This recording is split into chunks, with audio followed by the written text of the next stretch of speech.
What does RAW mean? RAW doesn't stand for anything other than raw. RAW doesn't, it's not an acronym for something, it's just a word, raw. And it's a word that, unusually for photography, makes perfect sense. So a raw file is simply a file that has not been processed, other than to create the file, that is.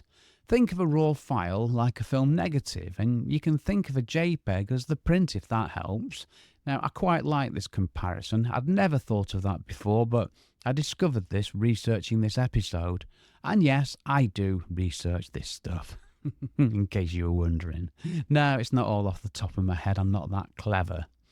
So a RAW file is larger than a JPEG file, much larger.